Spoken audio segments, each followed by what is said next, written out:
महागणाधिपतये नमः। श्री सरस्वत्यै नमः। श्री गुरुभ्यो नमः। सजयति सिन्धुरवदनो देवो यत्पादपङ्कजस्मरणं वासरमणिरिवतमसाम्राशिन्नाशयद्विज्ञानं ब्रह्मानन्दं परमसुखदं केवलं ज्ञानमूर्तिं द्वन्द्वातीतं गगनसदृशं तत्त्वमस्यादिलक्ष्यम् एकं नित्यं विमलमचलं सर्वदेशसाक्षिभूतं भावातीतं त्रिगुणरहितं सद्गुरुं तन्नमामि। या कुन्देन्दुतुषारहारधवला या शुभ्रवस्त्रानुवृता या वीणावरदण्डमण्डितकरा या श्वेतपद्मासना या ब्रह्माच्युतशङ्करप्रभृतिभिर्देवैः सदा वन्दिता सा मां पातु सरस्वती भगवती निःशेषजाड्यापः। श्रीरामचन्द्रा करुणासमुद्रा ध्यातो तुझी राजसयोगमुद्रा नेत्री नयेरे तुझ वेण निद्रा कै भेटसी वा मजला समुद्रा। श्रुतिस्मृतिपुराणानाम् आलयं करुणालयं नमामि भगवत्पादं शङ्करं लोकशङ्करं शङ्करं शङ्कराचार्यं केशवं बादरायणं सूत्रभाष्यकृतौ वन्दे भगवन्तौ पुनः पुनः। ज्ञानेशो भगवान् विष्णुः निवृत्तिर्भगवान् हरः सोपानो भगवान् ब्रह्मा मुक्ताख्या ब्रह्मचित्कला। मूकं करोति वाचालं पङ्गुं लङ्घयते गिरिं यत्कृपातमहं वन्दे परमानन्दमाधवं। वचनैका कमळापती माझी रंकाची विनंती करजोडितो कथे काळी आपण सावे जवळी। पुंडलीक वरदा हर विठ्ठल श्री ज्ञानदेव तुकाराम पंढरीनाथ महाराज की जय। मौली ज्ञानेश्वर महाराज की जय। नमः पार्वती पते हर हर महादेव। भगवती जगदम्बा माता की जय। अवधूत चिंतन श्री गुरुदेव दत्त सद्गुरु परमहंस वासुदेवानंद सरस्वती स्वामी महाराज की जय। देवर्षि नारद महाराज की जय। आर्य सनातन वैदिक हिंदू धर्म की जय। मंगलमूर्ति मोरया। मातृदेवो भव पितृदेवो भव आचार्य देवो भव राष्ट्रदेवो भव। श्रोता वक्ता श्रीराम समर्थ जय जय रघुवीर समर्थ।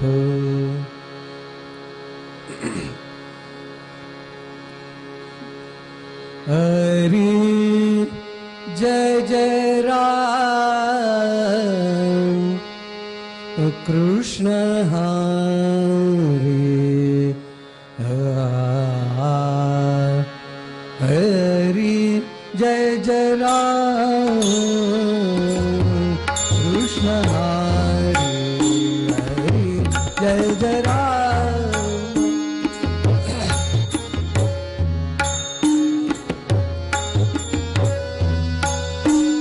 जय जय राम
गोकुल संकट हारी कृष्ण हरी हरे हरे जय जय राम।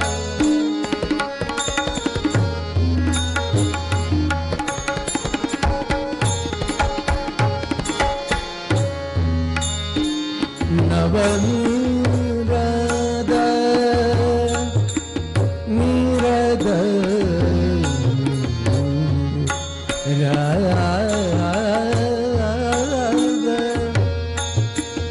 नवनीत प्रिय नवल विनोद विहारी कृष्ण हरे जय जय राम। नवल विनोद विहारी जय जय राम। कृष्ण हरे हरे जय जय राम।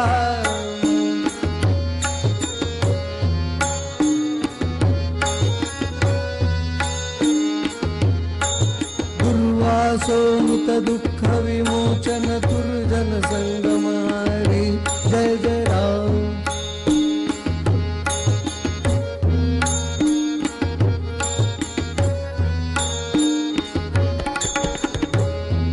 दुर्वासोनुत दुःख विमोचन दुर्जन संगम हरे हरे जय जय राम।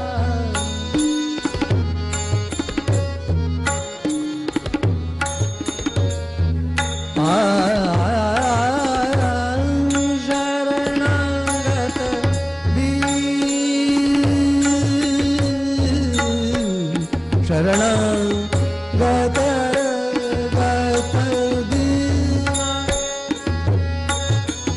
शरणागत शरणागत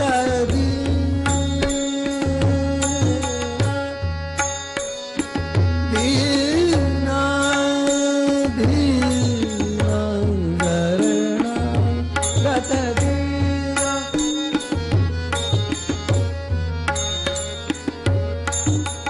क्या बात है। चरणी में करुणा दृष्टि निहारी निहारी हरि जय जय राम।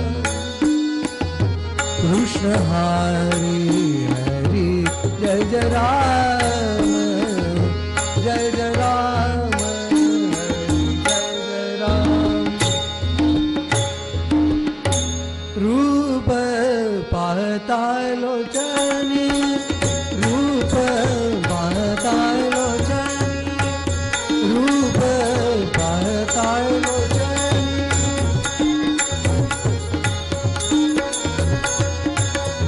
रूप पाहता लोचनी सुख झाले हो सजनी सुख झाले हो सजनी तो हा विठ्ठल बरवा बरवा तो हा विठ्ठल।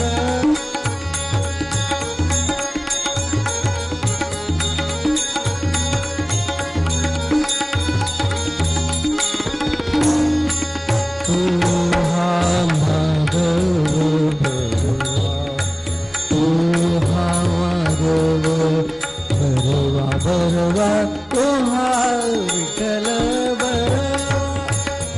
तो हा विठ्ठल बरवा बरवा तो हा विठ्ठल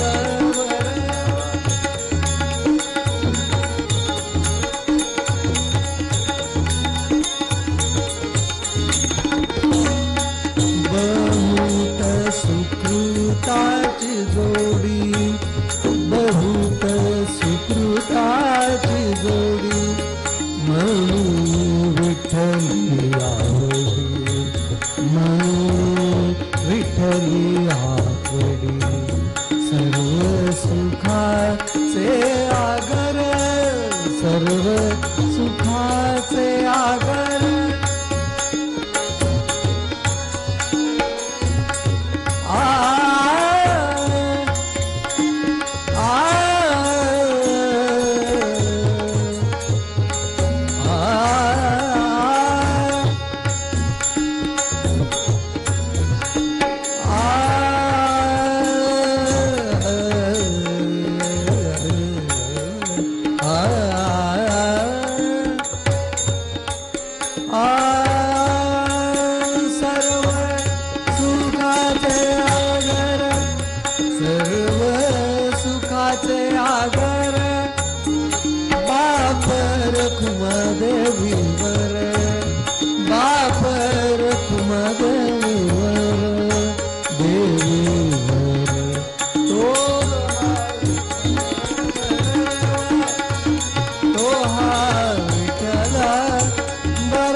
मती मंदमी काळूच नेणो मती मंदमी काळूच नेणो मती मंदमी काळूच नेणो सांख्य अथवा न्याया प्रभु रे सांख्य अथवा न्याया प्रभु रे ये सद्गुरु राया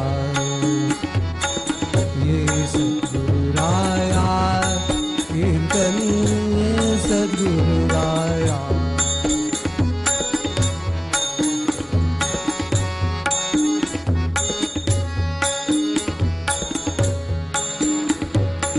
हीन दीन परी मनास वाटे हीन दीन परी मनास वाटे इच्छा तव गुण गाया प्रभु रे इच्छा तव गुण गाया प्रभु रे इच्छा तव गुण गाया प्रभु रे ये सद्गुरु राया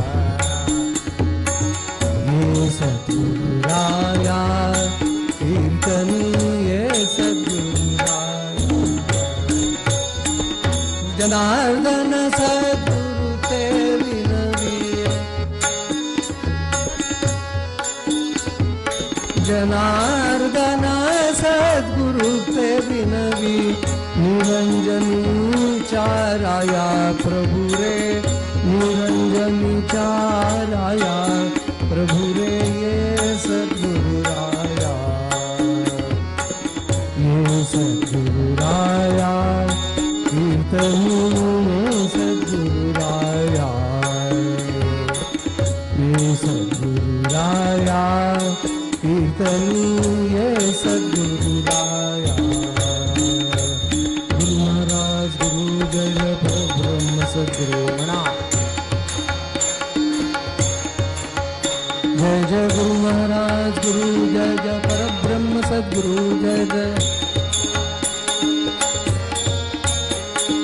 गुरु महाराज गुरु जय जय परब्रह्म सद्गुरु जय जय गुरु महाराज गुरु जय जय परब्रह्म सद्गुरु जय जय गुरु महाराज गुरु जय जय परब्रह्म सद्गुरु जय जय गुरु महाराज गुरु जय जय परब्रह्म सद्गुरु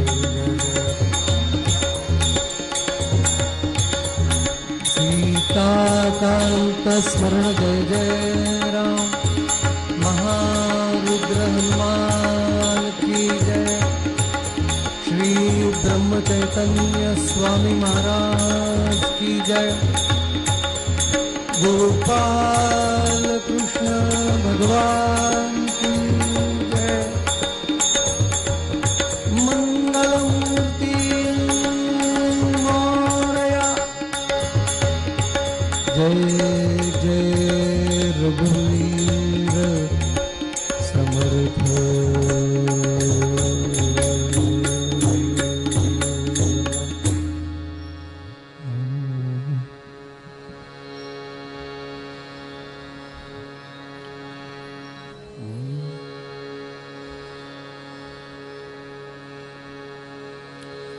मध्यम मध्यम ओहो साठ विला हरी अपना अद्धा चलने दो अहो साठ विला हरी साठ विला हरी अहो साठ विला हरी अहो साठ विला हरी अहो साठ विला हरी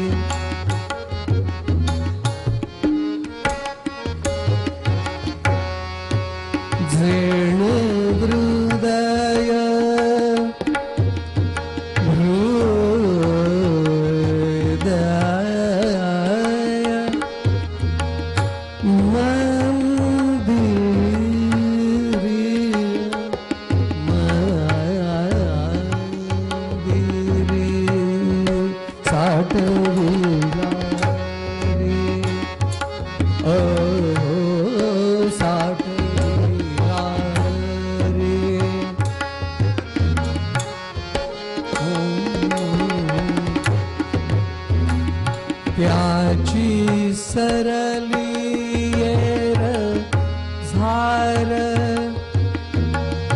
त्याची सरली येर झार त्याची सरली येर झार झाला सुफळ व्यापार झाला सुफळ व्यापार साठविला हरी साठविला हरी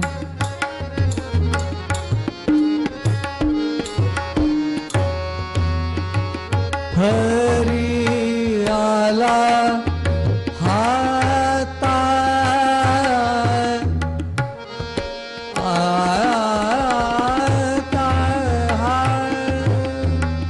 हाता हरी आला हाता मग कैची भय चिंता मग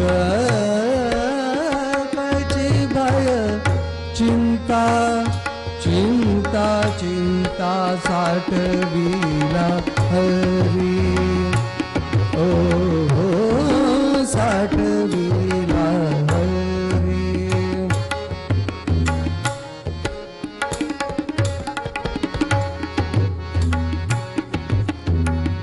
तुका म्हणे हरी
जेणे हृदय मंदिरी मंदिरी जेणे हृदय मंदिरी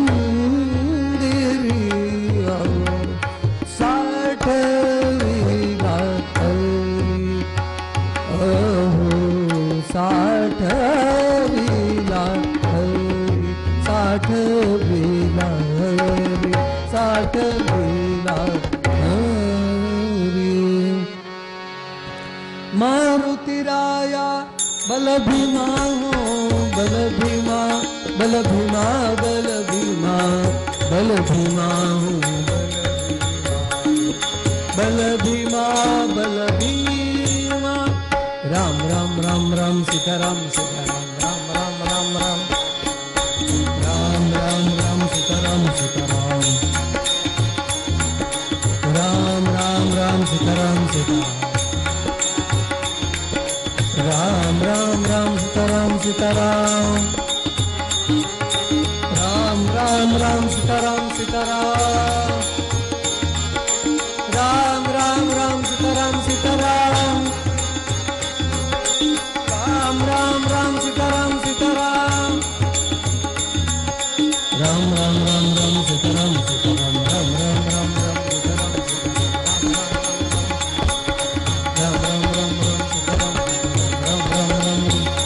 कुंडली वरदार विठ्ठल श्री ज्ञानदेव तुकाराम पंढरीनाथ महाराज की जय माऊली ज्ञानेश्वर महाराज की जय जय जय रघुवीर समर्थ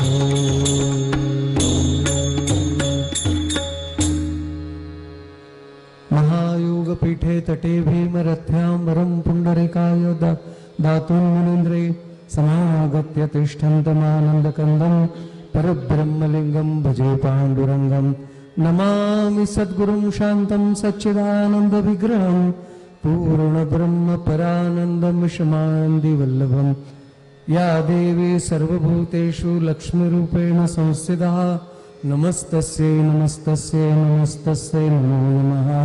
नमस्ते शारदे देवी सरस्वती मतिप्रदे वसत्वं मम जिह्वाग्रे सर्वविद्याप्रदा भव। मनोजवन्मारुततुल्यवेगं जितेन्द्रियं बुद्धिमतां वरिष्ठं वातात्मजं वानरयूथमुख्यं श्रीरामदूतं शरणं प्रपद्ये। जय जय रघुवीर समर्थ गोपाल कृष्ण महाराज की जय। संत श्रेष्ठ जगद्गुरु तुकाराम महाराजांचा पुन्हा हा अभंग आणि ह्या प्रस्तुत अभंगात महाराज तुम्ही जी भक्ती केली त्या भक्तीचं जे फळ आहे ते फळ तुम्हाला प्राप्त होतं। श्रावण मासानिमित्त यावर्षी जी काही 13 दिवसाची माझी सेवा इथे भगवान गजाननाच्या चरणी रुजवायची होती ती 5 तारखेपासून सुरू होऊन आज 17 तारखेला संपन्न होतीये। तेव्हा मंगलाचरण केलं त्याचा परिपाक होणारी कथा निर्विघ्नपणे संपन्न होते आहे त्याची फलश्रुती असं म्हणायला हरकत नाही। 15-17 वर्षांपासून सरासरी कीर्तन करतोय पण इथे योग नव्हता आला तो गजाननाच्या मंदिरातच यावा हाही एक माझ्या भाग्याचा योग असं म्हणायला हरकत नाही। ऋणनिर्देश पुन्हा केव्हा तरी करायचा आठवलं तर आताच करून टाकतो। मग काय होतं आपल्याला अजून काहीतरी सांगायचं आणि जे सांगायचं ते राहून जातं। पंढरीनाथ महाराज की जय असं होत असतं। त्याप्रमाणे गजाननाच्या चरणी आपण सेवा केली भगवंतांनी तुमच्यासारखे श्रोते मला प्राप्त करून दिलेत याचा मला सर्वात जास्ती आनंद आहे। माऊली म्हणते श्रोते तुम्ही जगदीश मूर्ती ते माझी व्युत्पत्ती किती। अहो ऐकणारा आहे म्हणून बोललो तो ऐकणारा नसला तर काय आत्मनिवेदन भक्ती करण्याचं सामर्थ्य माझ्यामध्ये नाही आहे। तुमच्यासारखे श्रोते आहे आणि खरोखर पहिल्यांदा आलो पण तुमच्या गावातले श्रोते खरोखर श्रोते आहे म्हणजे ज्याला अगदी सुरुवातीच्या श्रीमन महागणाधिपतीपासून तर अगदी शेवटचं रामदास स्वामींची प्रार्थना म्हणतो तिथपर्यंत ऐकणारे श्रोते म्हटल्यानंतर फार आनंद होतो। अशी निर्विघ्नपणे सेवा पार पडतीये हे त्या मंगलाचरणाच्या कीर्तनाचं फळ असं म्हणायला हरकत नाही। मग आता फळाचा जर विचार केला तर आपण जी करत असलेली भक्ती त्या भक्तीचं फळ मी त्या दिवशी सांगितलं ते लौकिक अर्थाने होतं की यल्लब्ध्वा पुमान सिद्धो भवती तृप्तो भवती अमृतो भवती न द्वेष्टी न रमते नोत्साही भवती वगैरे वगैरे। ती फळं तुमच्याजवळ आहे याची मला जाणीव आहे पण आजच्या कीर्तनाचा जो विषय आहे तो त्याही पलीकडे जाऊ नये। तुम्ही जर अभंगाचे शब्द ऐकलेत तर तुमच्या लक्षात येईल की साठविला हरी। आपण घरामध्ये धान्याचा साठा करतो घरात आणल्यानंतर की आणण्याच्या आधी। आणल्यानंतर अर्थात आहे ना घरचा माणूस 4 कट्टे तांदळाच्या आणून ठेवतो मग त्याला तुम्ही कोठीमध्ये भराल मग तो साठा झाला। इथे महाराज म्हणतात साठविला हरी मग तो हरी आहेच तो हरी आहे त्या हरीला साठवलं कुठे जेणे हृदय मंदिरी म्हणजे आता आपल्याला भगवंताची प्राप्ती झाली आहे असं समजा आणि त्या भगवंताला कुठे ठेवायचं मूर्ती आपण देवघरात देवपाटावरती खणाच्या वरती ठेवतो पण महाराज म्हणतात ती घरातली झाली पण तुम्ही जिथे जिथे जाल तिथे तिथे तो भगवंत तुमच्या पाठीशी आहे. आणि तो आहेच. का बरं आहे? त्याचं कारण आहे, मागे पुढे उभा राहे सांभाळित, आलिया आघात निवाराया. भगवंताची प्राप्ती याच्याहीसाठी आहे. मग त्या भगवंताला तुमच्या या 3.5 हाताच्या देहामध्ये ठेवायचं कुठं? हातात ठेवता येणार नाही. हाताने आपण अनेक कामं करतो. पायाचा तर विषयच नाही आहे. उदरात ठेवता यायचं नाही, कारण की उदरात काय काय राहतं. डोक्यात भलतेच विचार राहतात. बरं, डोक्यावरती ठेवता येत नाही आहे ना. डोक्यावर ठेवणे, डोक्यावर बसवणे याचा वेगळा अर्थ निघतो. मग आता ती राहिली जागा कोणती? तर सगळ्यात पवित्र जागा म्हणजे ती हृदय. त्या हृदयामध्ये भगवंताची प्रतिष्ठापना केली. मग अशा पुरुषांनी भगवंताची प्रतिष्ठापना आपल्या हृदयात केली. मग केल्यानंतर त्याचे परिणाम किंवा त्याचे फळ त्याला काय प्राप्त होतात संसारात याचं वर्णन प्रस्तुत अभंगामध्ये आहे. महाराज म्हणतात, साठविला हरी जेणे. प्रत्येक शब्द महत्वाचा आहे. हृदय मंदिरी, हृदयाच्या मंदिरामध्ये त्याला साठवलं. मग आता फळ त्याचं, त्याची सरली एरझार. त्याची एरझार सरली.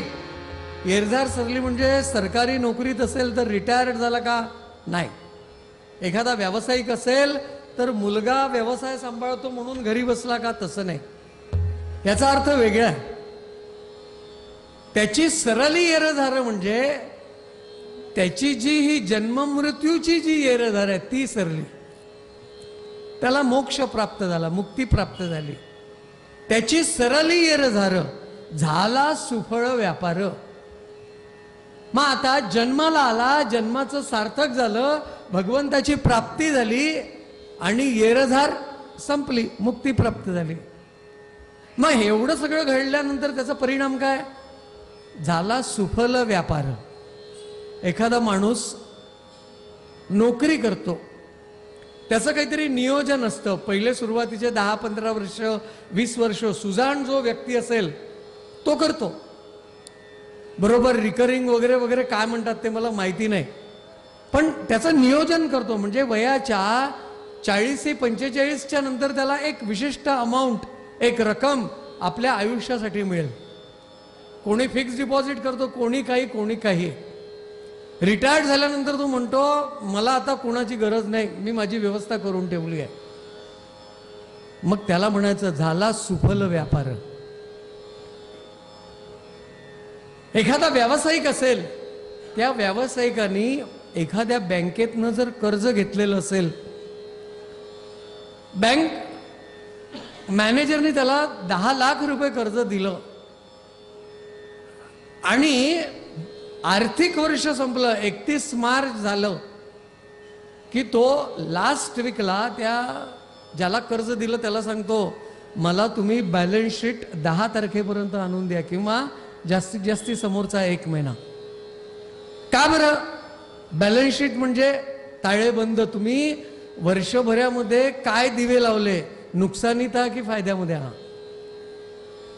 मग फायद्यात आहे, मॅनेजर म्हणतो अजून 5 लाख घ्या. नुकसानीमध्ये आहे तर केव्हा देता? तोही झाला सुफळ व्यापार. पण महाराजांना हा व्यापार अपेक्षित नव्हता. हरी आला हाता मग कैची भय चिंता. तो भगवंत एकदा हातात आल्यानंतर भगवंताचे 6 गुण सांगितले. षड्गुण ऐश्वर्य संपन्न असं भगवंताला म्हणतात. तर ते 6 गुण कोणत्या ऐका. यश पहिला गुण, श्री, औदार्य, ज्ञान, वैराग्य. ऐका, यशश्री, औदार्य, ज्ञान, वैराग्य. एकदम आठवत नाही, मी सांगतो तुम्हाला. असे 6 गुण सांगितले, तिच्यातला यश असा आहे. मग भगवंत तुमच्या जवळ आल्यानंतर तुम्हाला अपयश येणार कसं? हरी आला हाता मग कैची भय चिंता. आता चिंता करण्याचं काम नाही. तो ज्ञान गुण सांगितला. तर भगवंतामुळे, भगवंत आल्यानंतर आपल्याला कुठली चिंता राहत नाही. हरी आला हाता मग कैची भय चिंता. आणि शेवटी तुकाराम महाराज म्हणतात, तुका म्हणे हरी काही उरो नेदी उरी. आता एकदा त्या भगवंताचं तुम्ही नाव घेतलं, त्याला तुम्ही साठवलं, आता तुमच्या उरामध्ये भगवंताशिवाय कोणीही नको. साठविला हरी जेणे हृदय मंदिरी. सरळ सरळ अर्थ या अभंगाचा अशा प्रकारचा आहे. आता तुकाराम महाराज हा अभंग लिहिल्यानंतर तुकाराम महाराजांच्या ह्या अभंगाचं चिंतन एक गीता अभ्यासक मंडळाचा विद्यार्थी करायला लागला. अनेक उपक्रम आजकाल चालतात, गीता अभ्यास वर्ग असे. त्यातला एक अभ्यासू जिज्ञासू विद्यार्थी गीतेचा अभ्यास करायला लागला. अगदी धर्मक्षेत्रे कुरुक्षेत्रेपासून सुरुवात केली आहे. मुखातनं स्पष्टोच्चार जरी येतो की नाही या बाबतीत शंका आहे. पण काय एक 8-10 श्लोक पाठ झाले तर माणूस काय करतो, दुसऱ्यावरती शंका घेतो. याच्या मनामध्ये विचार येतो की महाराज म्हणतात साठविला हरी जेणे हृदय मंदिरी. भगवंत असं सांगतात गीतेमध्ये, ईश्वर सर्वभूतानां हृद्देशेर्जुन तिष्ठति भ्रामयन् सर्वभूतानि यंत्रारूढानि. काय म्हणतो भगवंत, ईश्वर सर्वभूतानां हृद्देशेर्जुन तिष्ठति. प्रत्येकाच्या हृदयामध्ये ईश्वर आहे असं भगवंत अर्जुनाला सांगतात. आणि तुकाराम महाराज म्हणतात साठविला हरी जेणे हृदय मंदिरी. कोणी एका माणसाने साठवला, बाकीच्यांनी साठवला नाही का, प्रश्न त्याच्या मनात.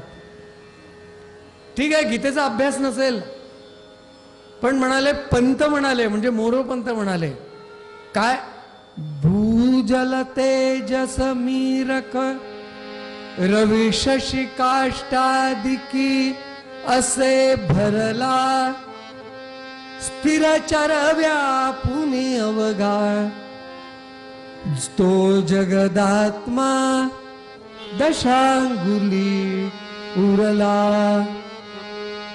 तो भगवंत 5ही महाभूतांना व्यापून, रवी शशीला व्यापून अंगुष्ठ मात्र उरला. कशासाठी, तर नवीन सृजनत्व तयार करायला.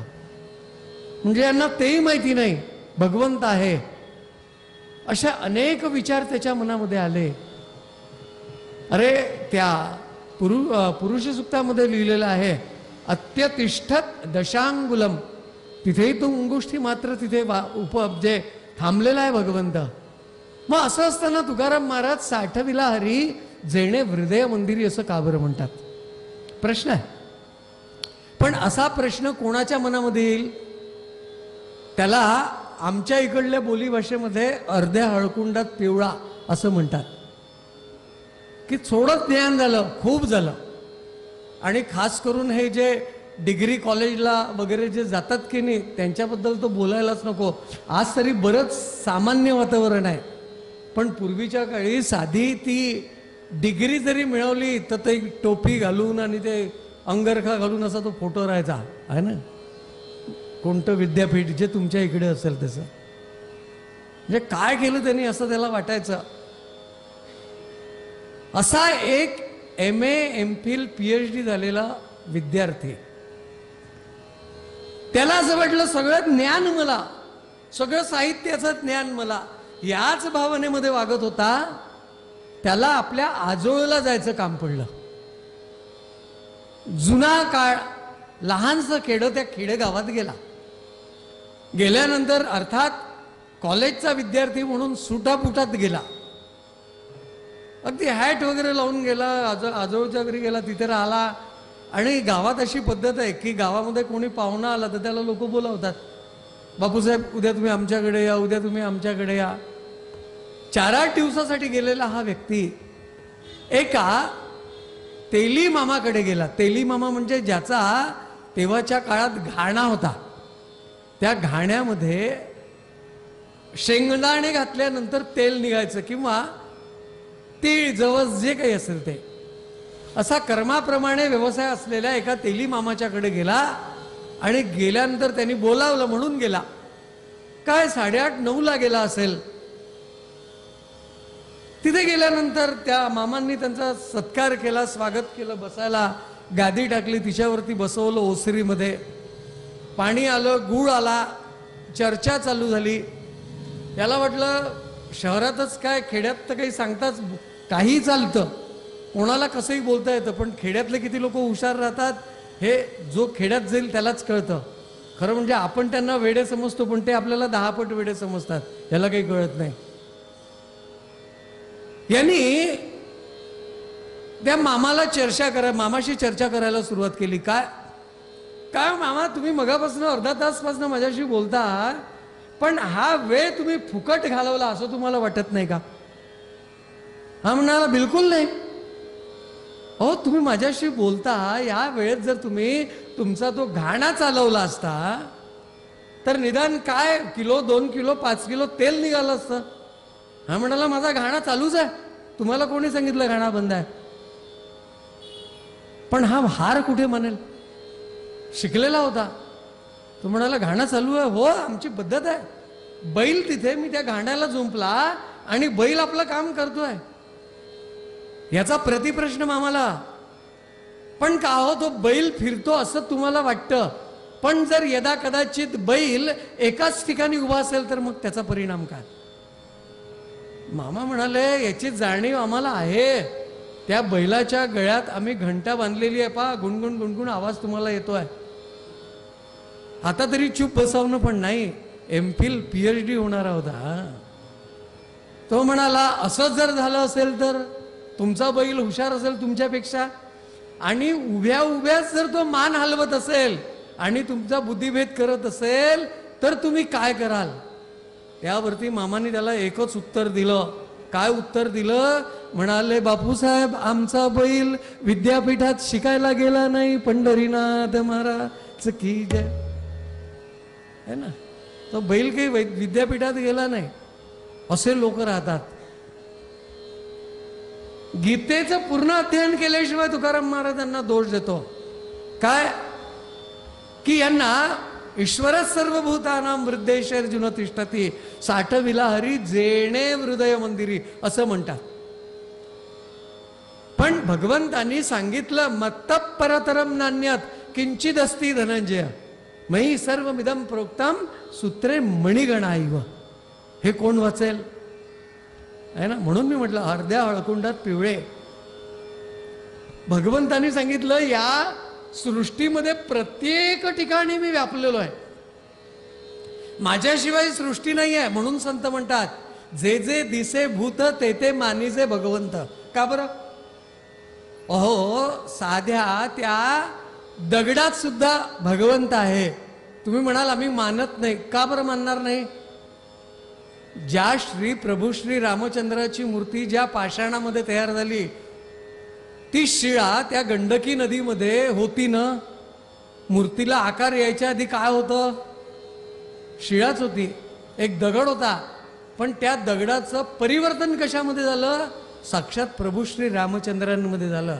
मग आता ईश्वर सर्वभूतानां हृदयेषर्जुन तिष्ठती. तुम्ही म्हणाल की नाही, आपल्या इथे सकाळी उठल्यानंतर त्या पृथ्वीची क्षमा मागून तिच्यावरती पाय ठेवावा, ही शिकवण आपल्याला दिलेली आहे. मग असं जर असेल तर यांनी केव्हा शिकावं? महाराज आमचे मोरोपंत त्यावरती म्हणतात, मी भक्तांचे हृदयी माझे हृदयी सदैव भक्त असे, भक्ता वाचून जय जन माते सप्रमाण भासती शवसे. अरे मी भक्तांच्या हृदयात राहतो, भक्त माझ्या हृदयात राहतो, पण भक्ता वाचून जय जन माते सप्रमाण भासती शवसे. ते माझ्यासाठी शवाप्रमाणे आहे. एकाने विचारलं, शवात केशव नाही का? म्हटलं, शवातही केशव आहे, जोपर्यंत तो पंचतत्वात विलीन होत नाही तोपर्यंत. कारण की शेवटी शरीर म्हणजे मातीच सांगितली ना. हा, मग याला कुठेतरी पंचतत्वात जोपर्यंत विलीन होत नाही तोपर्यंत त्यातही भगवंत आहे. म्हणून तिच्यावरती क्रियाकर्म सांगितलंय ना, है ना. मग असं तुकाराम महाराज म्हणतात की ह्यांना कळत नाही. तुम्हाला माहिती आहे भगवंत प्रत्येक ठिकाणी आहे.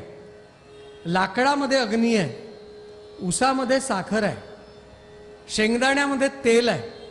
कितीतरी प्रमाण देता येतील, पण उद्या घरातलं तेल संपलं म्हणून एखादी भगिनी ती फोडणी घालताना 4 शेंगदाण्याचे दाणे कधी घालत नाही, है ना. किंवा साखर संपली म्हणून उसाची पेरं 2-4 टाकावी आणि चहा गोड होईल असं कधी होत नाही. त्याच्यासाठी त्यावरती काहीतरी क्रिया करावी लागते. महाराज म्हणतात भगवंत प्रत्येकाच्या हृदयात आहे, परंतु त्याला तुम्हाला प्रगट करावं लागतं.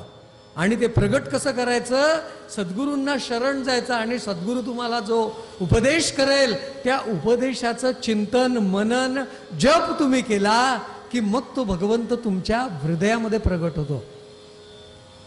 त्या उसाला चरख्यामध्ये टाकावं लागतं तेव्हा कुठं त्याचं रस किंवा साखर तयार होते.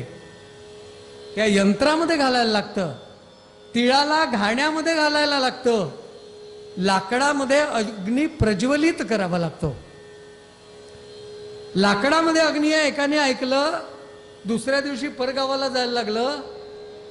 जाताना ह्याच्या बायकोनी त्याला एक मुठभर तांदूळ, पुरचुंडी, एक पातेलं, एक झाकणी दिली आणि म्हणाले तुम्हाला जर भूक लागली तर 12 वाजताच्या वेळेला कुठेही आजूबाजूला काड्या पहा, शिजवून घ्या आणि खाऊन टाकाल. हा निघाला. 12 वाजले, भूकेची जाणीव झाली. मग आठवलं बायकोनी तांदूळ दिलेले आहे, त्याचा भात बनवायला पाहिजे. रस्त्याने जाता जाता एक सरोवर लागलं. बाजूला एक मोठं आंब्याचं झाड होतं.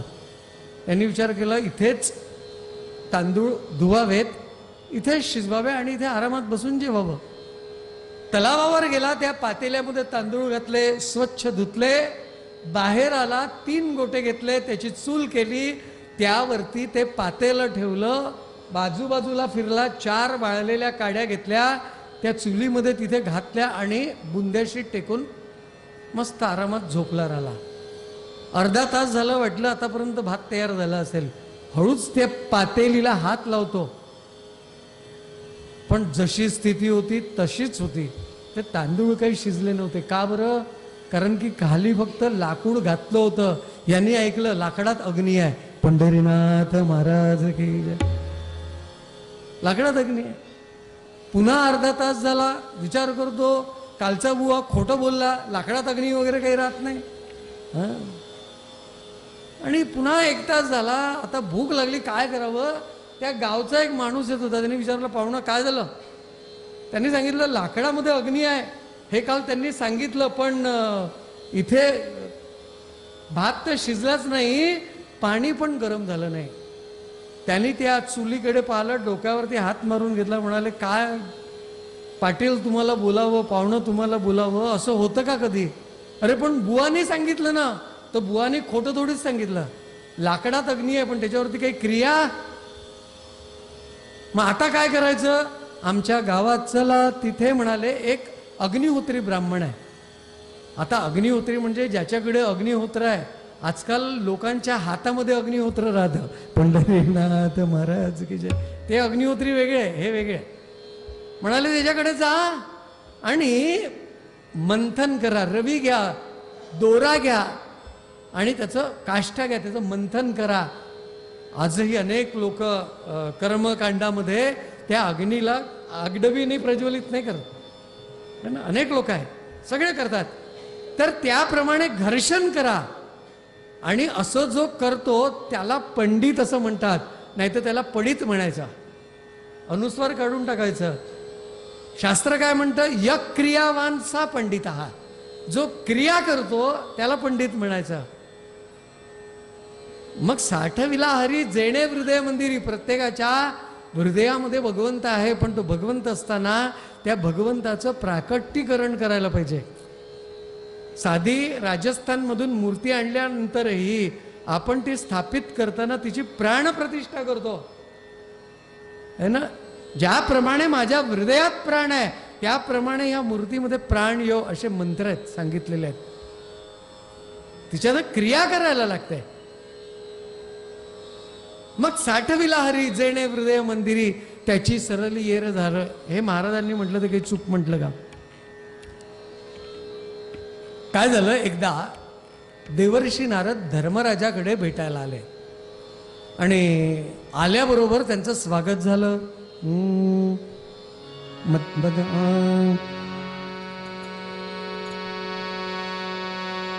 श्री अनंता मधुसूदना श्री अनंता मधुसूदना पद्मनाभा नारायणा पद्मनाभा नारायणा पद्मनाभा नारायणा पद्मनाभा नारायणा पद्मनाभा नारायणा.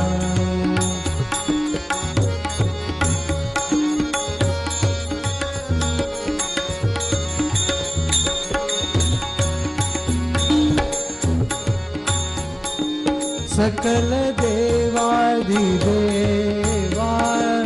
सकल देवादिदेवा सकल देवादिदेवा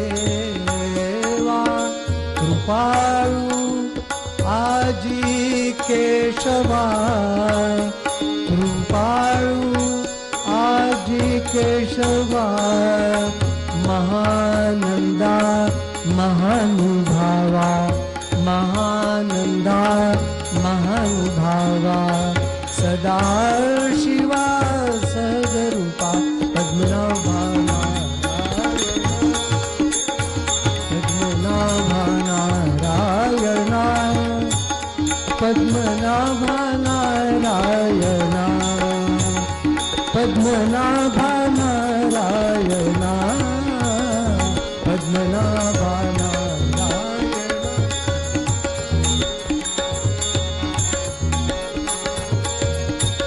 पद्मनाभा नारायणा नारायणा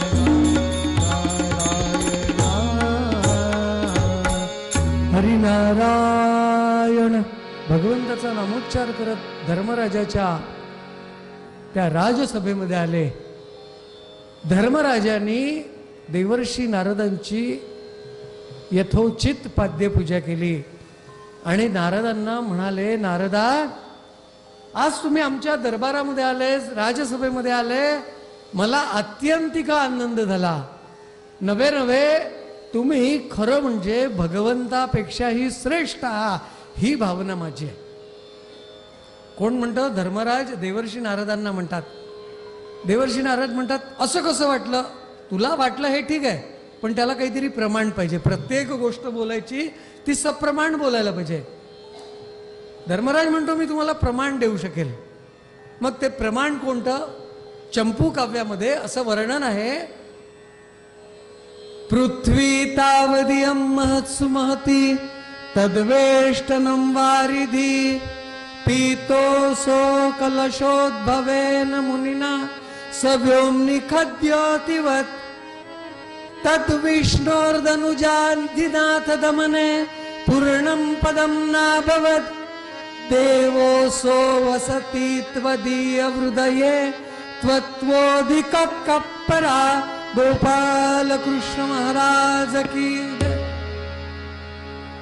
याचा अर्थ काय आहे?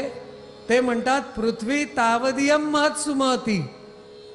सगळ्यात मोठं तत्व आपल्याला काय वाटतं? पृथ्वी है ना, मोठी आहे.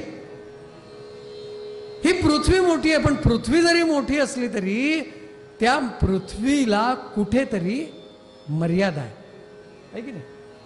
पृथ्वीला मर्यादा कशी आहे की जेव्हा त्याच्या पुढचं तत्व आपण बघतो तेव्हा 1/4 पृथ्वी आणि 3 भाग पाणी सांगितलेले आहेत. मग पृथ्वीपेक्षा मोठं तत्व झालं पाणी, झालं आप झालं. बरं, त्या पाण्याला, समुद्राला जरी मोठं म्हणावं तर त्या समुद्राला अगस्ती महामुनींनी प्राशन केलं. पृथ्वी मोठी, त्याच्यापेक्षा पाणी मोठं, त्या पाण्याला प्राशन करणारे अगस्ती महामुनी मोठे. बरं, अगस्ती महामुनी मोठे म्हणावे तर आकाशामध्ये तुम्ही जर बघितलं त्या सप्तर्षींच्या ताऱ्यामध्ये, तर तो तारा केवढा, एक लुकलुकणारा तारा आहे ना, कधी दिसतो कधी दिसत नाही. मग सप्तर्षी ताऱ्यामधलं अगस्तीचा ताराही लहान, मग त्याच्यापेक्षा मोठं काय, ते आकाश तत्व मोठं है ना. आकाश तत्व मोठं, ते संपत नाही, महान पोकळी. पण त्या आकाशालाही जर आपण विचार केला तर तेही लहान आहे. कसं, ते भगवंताच्या पायापेक्षा लहान आहे. भागवतातल्या प्रमाणाप्रमाणे बलिदैत्य दमनकाली जेव्हा वामनाने त्याला 3 पद भूमी मागितली, तेव्हा भगवंताला त्यांनी देव केली. भगवंतानी नंतर काय केलं, एका पदे पृथ्वी अपार थोडी, एका पायाने पृथ्वी व्यापली. दुजा पदे ब्रह्मकटाह फोडी, दुसऱ्या पायाने ते ब्रह्मांड आकाश व्यापलं. दे तिसरा पाय म्हणे बळीला, म्हणाले आता तिसरा पाय कुठे ठेवू मला सांग. म्हणून त्यांनी मग आपलं डोकं टेकलं है ना. मग ते आकाश तत्व सुद्धा भगवंत आपल्या पायाने व्यापू शकतो. तो भगवंत किती मोठा, आणि तो भगवंत नारदा तुमच्या हृदयात वास करतो, म्हणून तुम्ही माझ्यासाठी मोठे. पंढरीनाथ महाराज की. महाराज जे म्हणतात, साठविला हरी जेणे हृदय मंदिरी. त्याची सरली आहे रे झार. अहो, त्याला काहीच चिंता नाहीये, काहीच नाही. हरी आला हाता मग कैची भय चिंता. मग आता त्याला काही भय नाही आणि चिंताही नाही. तुका म्हणे हरी काही उरोने देवरी, साठविला हरी जेणे हृदय मंदिरी. अशा प्रकारे या चिंतन करण्याचा प्रयत्न केला. निरूपणाची जवळपास वेळ संपलेली आहे आणि याच्यावरती भगवंत कसा काय सांभाळतो ते आपल्याला चरित्र भागातनं बघायचं आहे. पूर्वरंगाच्या ठाई तुकाराम महाराज आपल्याला उद्बोधन करताना म्हणतात,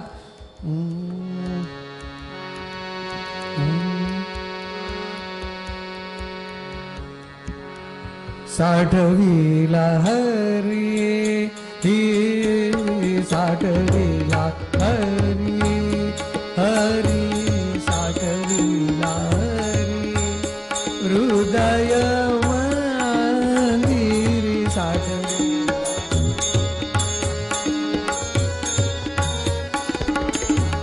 त्याची सरली. येत आहे कोणी, झाला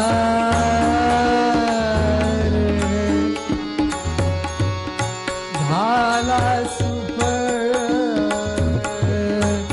व्यापार धाटविला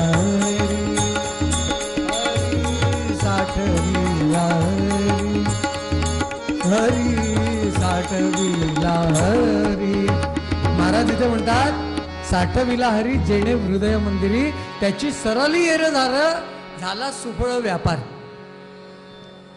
तर व्यापार शब्द आहे, काय आहे, कीर्तनकार सर्वांगीण रीतीने तयार पाहिजे.